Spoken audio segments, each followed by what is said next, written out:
नमो नारायण। आज हम आप लोगों को मैरिज लाइन के बारे में बता रहे हैं। आप लोग गौर से देखिएगा, जो हाथ में मैरिज लाइन कहाँ पे होते हैं और उसका क्या फल मिलता है। ये मैरिज लाइन जो है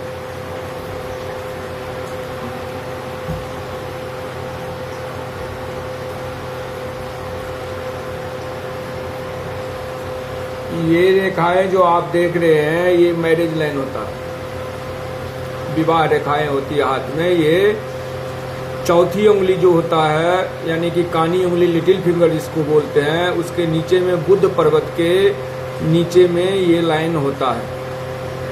इसके नीचे, इस रेखा पे नीचे जितने भी लाइन होते हैं और स्पष्ट लाइन होते हैं, उसमें मैरिज होने की संभावना होती है। लेकिन जो टूटी फूटी रेखाएं होती है उसका गणना नहीं होता है। विवाह की रेखाएं चौथी उंगली के नीचे के उभार पर प्रकट होती है। ये देख रहे हैं ना आप लोग। तो ये रेखाएं प्रायः छोटी छोटी होती है, कई बार बुद्ध के उभार तक भी चली जाती है, हाथ के अंदर तक कम जाती है, फिर भी कभी कभी दूर तक चली जाती है। अब रही बात इसमें जो इतनी जो आप विवाह रेखा पर जो नीचे को रेखाएं देख रहे हैं, उतने विवाह तो होने की संभावना होती है, लेकिन केवल स्पष्ट रेखाएं ही शादी होने के बारे में बतलाती है। जो रेखाएं छोटी और स्पष्ट हो, उनका अर्थ होता है कि प्रेम संबंध होगा या विवाह की इच्छा पैदा होगी। संबंध होकर टूट जाने की भी सूचना इनसे मिलती है। रेखा गहरी हो और हृदय रेखा के निकट हो तो शादी बचपन में हो जाती है। यानी कि ये रेखाएं जो आप देख रहे हैं, ये अगर रेखाएं गहरी है, जैसे हृदय रेखा यहाँ से चलता है तो उसके नजदीक अगर आ जाता है तो इसका मतलब होता है जो विवाह बचपन में हो जाएगा। बुद्ध के उभार पर शादी की रेखा यदि साफ और निर्दोष हो तो शादी अच्छी जगह पर होगी।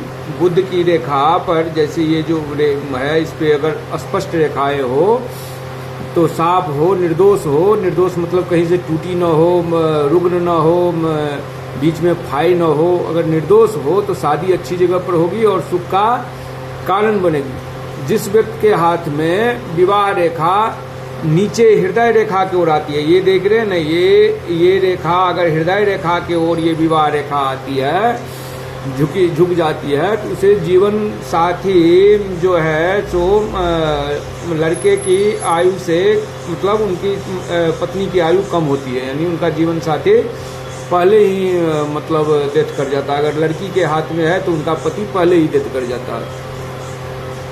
और इसके विपरीत यदि ये रेखा ऊपर की ओर, जैसे ऊपर की ओर जा रहा है ना, इसके भी यह रेखा ऊपर उंगलियों की ओर मुड़ रही हो, तो वह व्यक्ति जीवन भर, कहता तो है जीवन भर कुमार आता, लेकिन नहीं, ऐसा नहीं है। काफी लेट से मैरिज होने की संभावना रहता है, शादी कराने से हिचकिचाते रहता है। अगर ये ऊपर वाली उंगली की तरफ हो और नीचे वाली उंगली की तरफ हो तो पार्टनर की आयु कम हो जाती है। और ये रेखाएं जो है, उस पर अगर जितने स्पष्ट रेखाएं होंगे उतने शादी का होता है। बस यही मैरिज लाइन हाथों के द्वारा जो परीक्षण किया जाता है, बस इसी तरह से परीक्षण किया जाता है। नमो नारायण। कल और मैं कोई दूसरा चीज़ लेके आप लोगों के सामने आऊँगा।